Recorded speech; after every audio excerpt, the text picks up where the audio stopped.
All right, welcome. Look, if you're in finance or accounting, you already know the deal, right? The pressure is always on. We're talking more data, faster closes, and a constant demand for deeper insights. Well, today, we're going to dive into a really practical, really powerful workflow using Python. And this is something that can totally transform how you work, even inside those super strict corporate environments.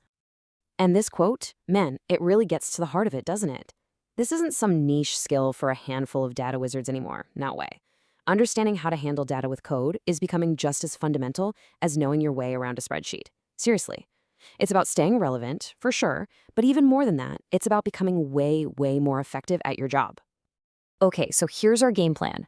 First, we'll tackle the big problem, what we're calling the accountant's dilemma. Then we'll get into your new toolkit to solve it. After that, we'll build a workflow you can actually audit, get into the magic of automation, and wrap it all up with the most important piece, the mindset shift that makes all this stuff click. All right, section 1. Let's get real and talk about the situation on the ground. The challenges that can make this whole transition feel, well, pretty daunting for a lot of us in the finance world. So, does any of this look familiar? I'm betting it does. You're probably stuck in a Microsoft-heavy world, right? Data's all over the place, some in a proper warehouse, some in, let's just say, less organized shared folders.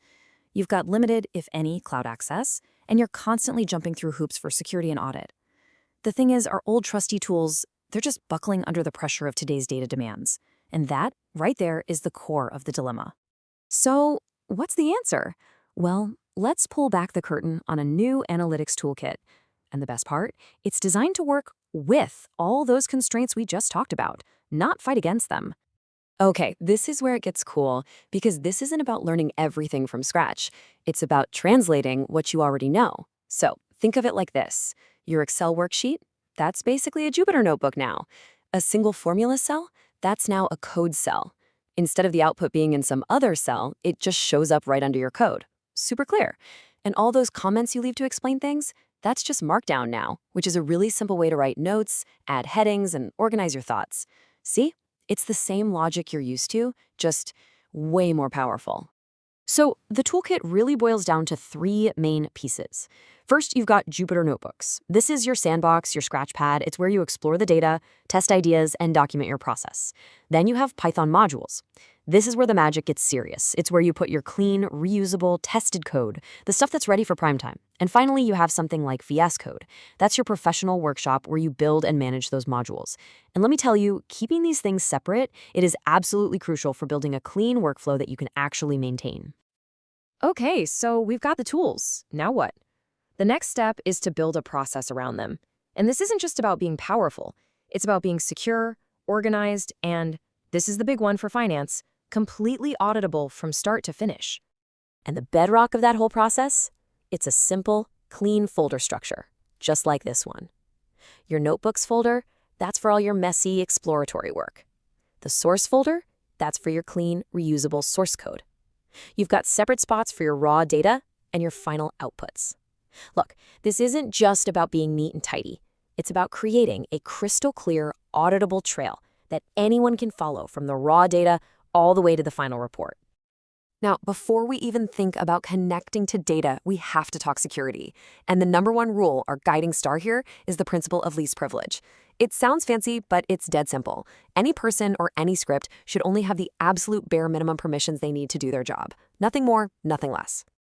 So, how do we actually do that? Well, rule number 1, the absolute golden rule, is you never, ever hard-code passwords into your scripts. It's just a disaster waiting to happen. Instead, here's how you do it right.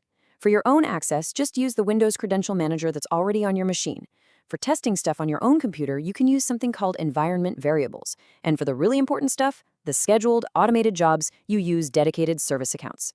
The key takeaway is that your secrets are always separate from your code. That is non-negotiable.